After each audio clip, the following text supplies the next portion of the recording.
করিমগঞ্জ জেলার নাম পরিবর্তন করা চলবে না। উন্নয়নের নাম নেই, সস্তার রাজনীতি করতে গিয়ে পাল্টে দেওয়া হলো জেলার নাম। হিন্দুত্বের দোহাই দিয়ে মুছে দেওয়া হলো এক বর্ণিল ইতিহাস। বিজেপির এই হঠকারী সিদ্ধান্তের বিরুদ্ধে ফের গর্জে উঠল মানুষ। বুধবার শ্রীভূমি শহরে বের করা হয় বিশাল মিছিল।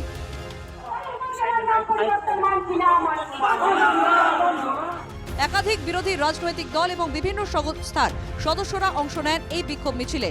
রবীন্দ্র নজরুল নেতাজি বিবেকানন্দের প্রতিকৃতি হাতে নিয়ে মিছিলে অংশ নেন সহস্রাধিক মানুষ। সবার দাবি, করিমগঞ্জ নাম বদলানো যাবে না। করিমগঞ্জ জেলার নাম পরিবর্তন মানছে না, মানবে না। সাম্প্রদায়িক অভিসন্ধনে করিমগঞ্জ জেলার নাম পরিবর্তন মানছে না, মানবে না।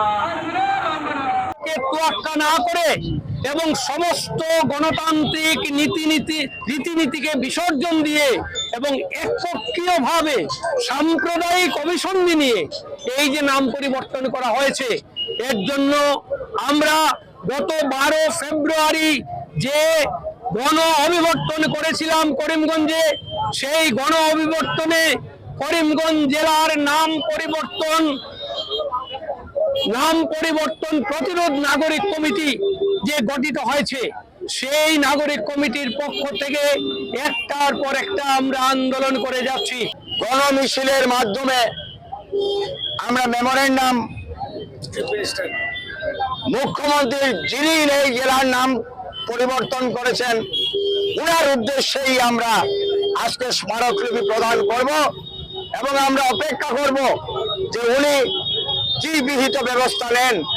যদি বিহিত ব্যবস্থা নেওয়া না হয় তবে করিমগঞ্জ জেলায় যে আন্দোলন গড়ে উঠবে, শুধু করিমগঞ্জ নয় সমগ্র বরাক উপত্যকা জুড়ে এর যে আন্দোলন সূচনা হবে তা মুখ্যমন্ত্রী সামাল দিতে পারবেন না। অভিযোগ, নাম পরিবর্তনের জন্য জেলার সাধারণ মানুষের মতামত নেওয়া হয়নি। রবীন্দ্রনাথের উক্তিকে বিকৃত করে মানুষের মধ্যে বিভাজন করা হয়েছে। তাই শীঘ্রই জেলার নাম পরিবর্তনের সিদ্ধান্ত প্রত্যাহারের জোরালো দাবি জানিয়েছে প্রতিরোধ কমিটি। গণতান্ত্রিকভাবে করিমগঞ্জের নাম পরিবর্তন মানছি না, মানব না।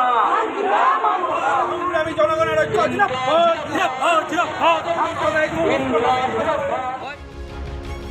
শ্রীভূমি থেকে মিষ্টু দত্তের রিপোর্ট, NKTV বাংলা।